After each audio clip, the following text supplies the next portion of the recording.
vontade. Legal. Obrigado pela oportunidade. Bom dia a todos. Quero agradecer por esse convite.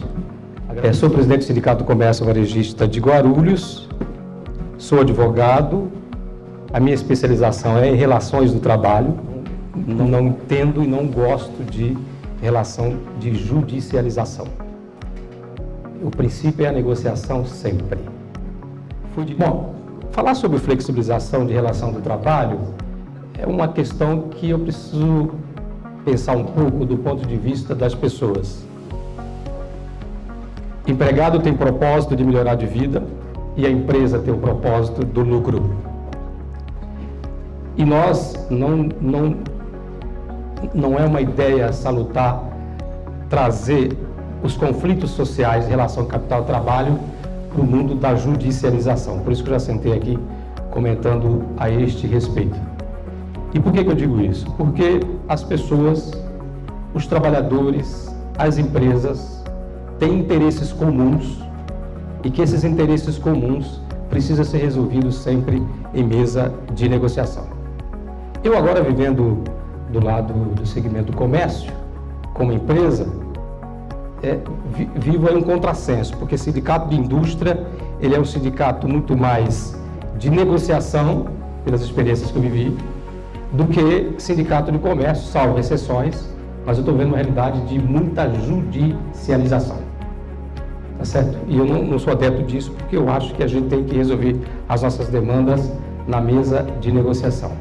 Então, falar sobre reforma trabalhista, sobre jornada intermitente, jornada parcial, home office, teletrabalho, são temas que a legislação traz, mas que ainda não é assimilado pela maioria das empresas. As empresas ainda têm receio com relação a isso, porque a Justiça do Trabalho em tal estado decidiu tal coisa, e aqui decidiu diferente. Então, são temas que não pegaram ainda, mas que traz a discussão da convenção coletiva prevalecendo sobre a lei e dos acordos coletivos prevalecendo sobre a convenção coletiva. E tem um assunto que ele é tabu e que ele não é muito bem visto, mas precisa ser dito. Tem uma questão que nós precisamos resolver ainda, que para alguns aqui pode parecer que não tem nada a ver, mas eu tenho certeza que vocês vão entender o que eu vou dizer. Tem uma questão que precisa resolver para a gente flexibilizar as relações de trabalho. E tem dirigente sindical que faz discurso, mas eu entendo, porque eu já fiz muito. Eu entendo esse jogo, que diz respeito a custeio das entidades sindicais. Isso é um problema que você entra com acordo coletivo na empresa e o sindicato já olha se teve lá carta de oposição, se teve carta de oposição já tem uma dificuldade, já não faz, segura. E aí tem, aí eu recebo lá no sindicato alguns advogados que falam, não, porque tem que ir para briga, e porque tem não sei o quê, porque a MP 881, porque não sei o quê. Eu digo, doutor, calma. Eu acho que o ambiente de relação de trabalho ele tem que ser o mínimo possível judicializado.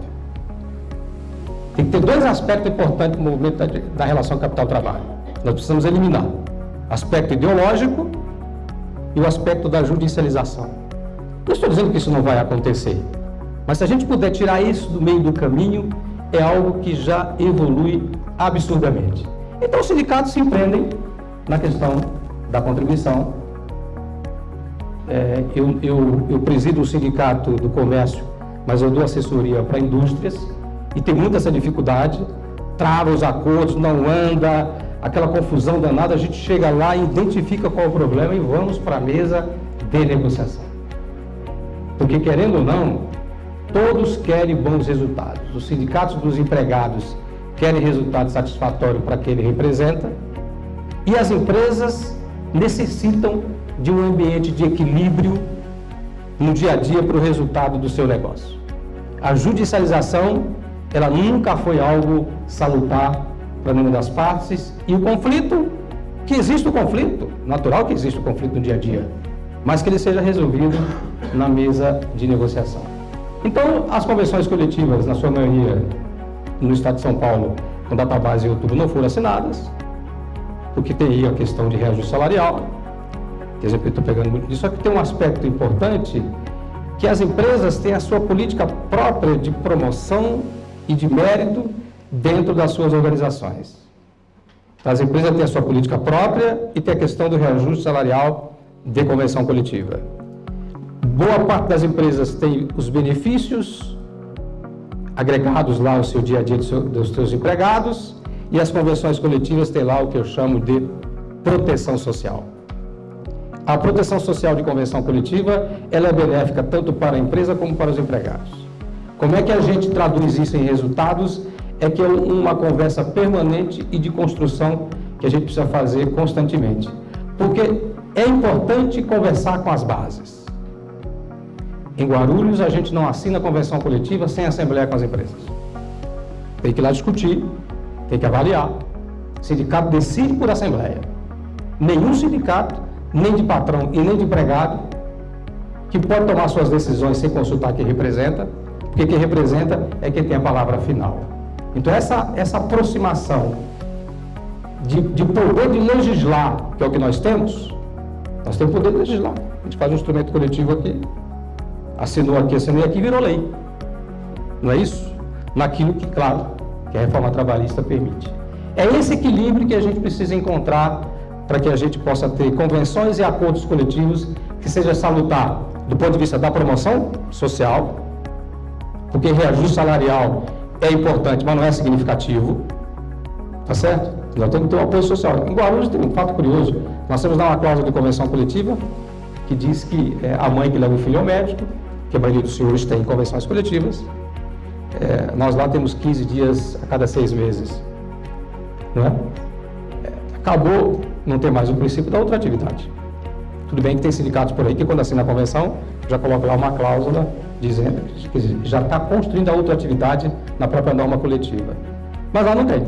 Então, a empregada foi ao médico, voltou, a empresa disse, olha, não assinou a convenção, não vou poder remunerar as suas horas. Né? Ah, mas a empresa está sendo ruim? Não, porque a empresa também quer segurança jurídica, né? Precisa ter um âmbito mínimo de segurança jurídica. Então, eu sou defensor muito forte da ideia da desburocratização, desorganização, mas da promoção social que as empresas já praticam no dia a dia. Isso já é um fato comum que já acontece sempre. Então, a minha mensagem aqui é que a gente precisa valorizar, sim, as convenções e acordos coletivos de trabalho. Precisamos resolver o tabu das contribuições, porque este é um problema da maioria dos sindicatos, acordos coletivos que não saem por causa de convenções e acordos coletivos, né?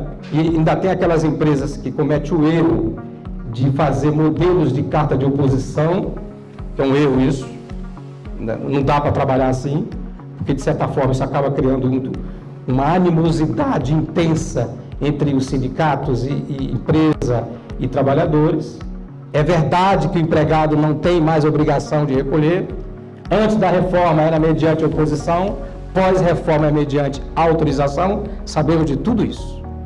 Mas quando nós estamos no meio da empresa, lá no comércio, lá na indústria, precisando de produção, precisando de acordo coletivo, precisando de segurança jurídica, aí é que a gente vê que isso tem um peso significativo. E claro, senhores, eu não estou aqui dizendo que tem solução fácil, eu não vim aqui, eu só estou apontando para os senhores aquilo que os senhores já sabem, naturalmente que isso acontece todos os dias, e eu acho que já deu 10 minutos, eu vou abrir aqui para o meu companheiro Ricardo falar.